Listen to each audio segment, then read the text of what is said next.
Warriors-Blazers Game 4 happening now. Blazers with a 9-point lead with 9 seconds to go in the first half. We've seen this movie before. Got to see how the sequel plays out in the third and fourth quarters. In the meantime, let's bring in our friend of the show, Zach Brook with NBC Sports Washington. Thank you so much, Zach. First off, let's pick it up the conversation with Blazers-Warriors. What are you seeing from the Durant-less Warriors and how they have overcome these deficits against this Portland team? I think they've been playing incredible, been playing that old style of basketball they did before he got there. And there's a lot more ball movement because I feel like Draymond Green is more of a factor, and he can kind of be that anchor in the middle that they need that kind of lets the ball move around. But on the other side of the ball, Meyers Leonard has 25 points, and it's not even halftime.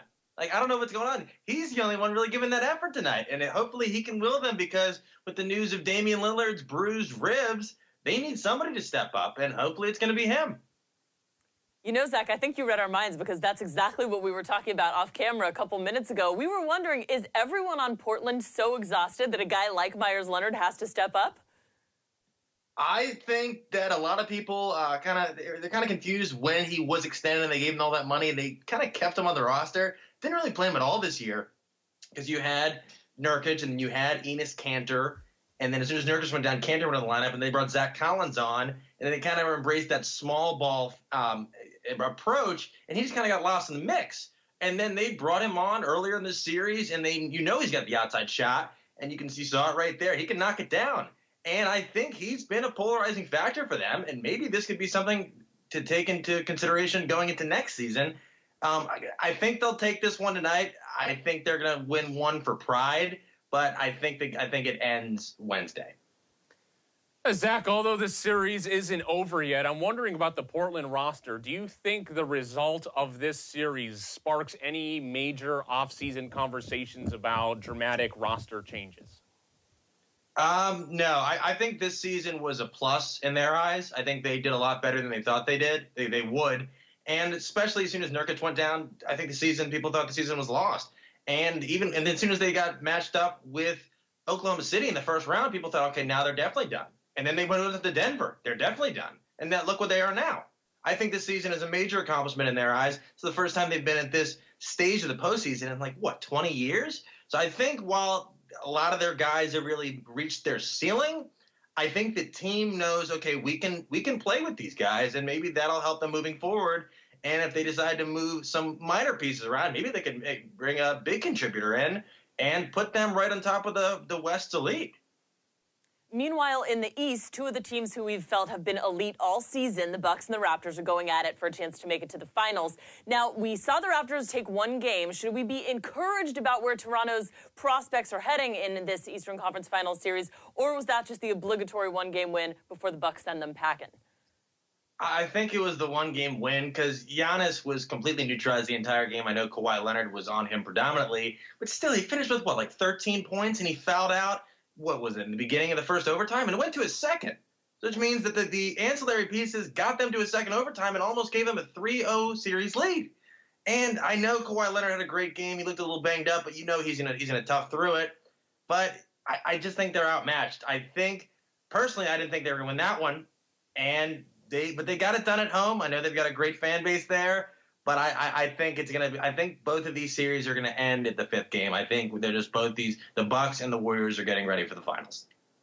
Yeah, and I see the way the Bucks are built right now. Do you think it's enough to just have Giannis Antetokounmpo as your centerpiece? Because I'm just seeing yesterday, and I know that they lost, but I see Eric Bledsoe, I see Brogdon, I see Chris Middleton. Is that enough to help you win a title around Giannis? I think it's enough this year. I don't know about in the future because this year you have a weakened Warriors squad, and for Milwaukee it's working. But Eric Bledsoe, wasn't really sure when they extended him why they even that much. I think it is also a drawback to them being a smaller market, knowing that even though Giannis is remarkable, they're not going to get big names up in Milwaukee. It's just a fact. And they wanted to keep the guys they had, knowing that they were improving and growing in the system, rather than to just try to go and fish after some big-name free agents and ultimately possibly miss out on them.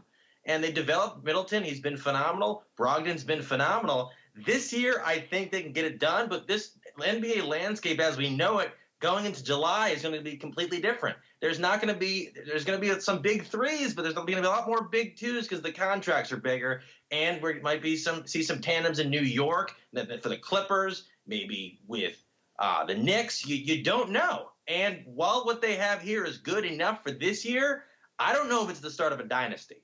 And that's something we've got to take into consideration over the coming years, because we don't know how the cap's going to work out. We don't know if these guys are going to be making – some guys are going to be making $40 and $42 million next year. And if the cap doesn't fluctuate, then they're going to have two guys on enormous salaries and the rest are going to be on smaller deals.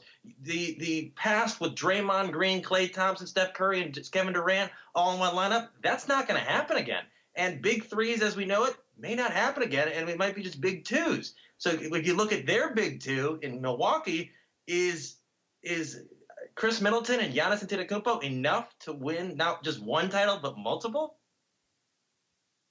Well, that is a big question, and makes me wonder. We're not even sure if they're going to win one title. Oh, they have to get there first. Got a ways to go before that happens. But some of these guys that you're referencing who figure to play an important part in all this offseason renegotiations are on Toronto, namely Kawhi Leonard. But do you put any stock into the notion that after the emotional win that he had in the Eastern Conference semis and all the heart that he's been playing with so far in this Bucks series, he might consider staying in Toronto?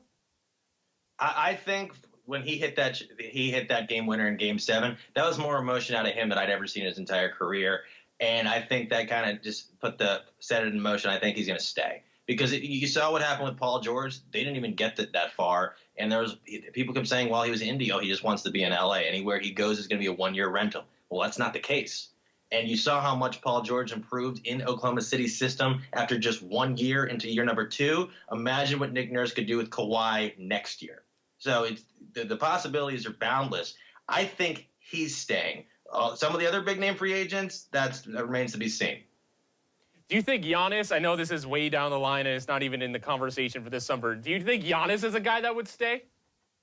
I think Giannis, based on his background, I think he likes that kind of small-town atmosphere that they have in Milwaukee, and I think that he really doesn't want to go to a big city. And based on where his upbringing in Greece and just kind of the struggles he's had in life, I think he feels that since Milwaukee has embraced him, I think he's going to be there for the long haul. I don't think he's going to be one of those guys like Anthony Davis who sees that really can't get it done in a small market and has to look for greener pastures. I think he's there for the long haul.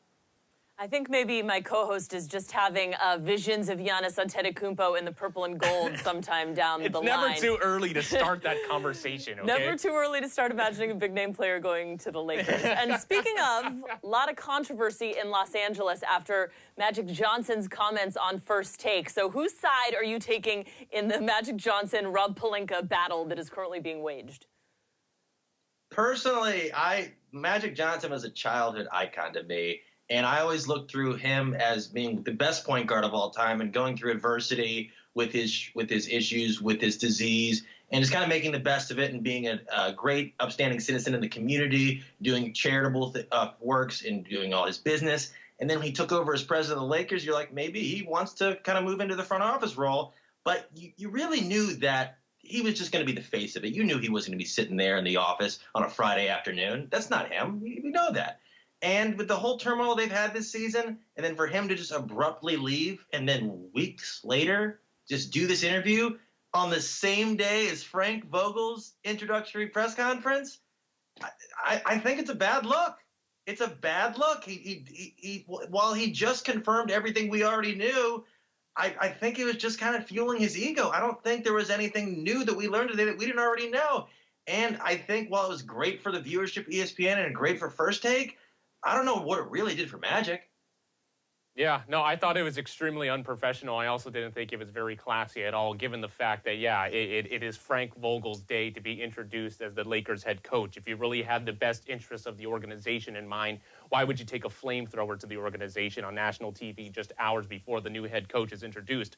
Also, too, on the Rob Pelinka front, there is a lot of talk about him not having good relationships with other agents in the league. People don't trust him. Magic's comments about him being a backstabber. But my take on the whole thing is the fact that the Lakers need to have some sort of look of stability, okay? And who else? Why waste time, all right, And if you're going to be attracting free agents, okay, you want to be going into the offseason with just, maybe we'll hire a president of basketball operations. Make Pelinka the guy, all right? Get Kobe Bryant in those meetings with the free agents because we know how that's going to be playing out, and then see where it goes. Not just, okay, maybe we'll go get somebody after the playoffs are over. We'll steal somebody from a championship team. No, I don't think it works that way. Do you think Pelinka can work in the short term, Zach?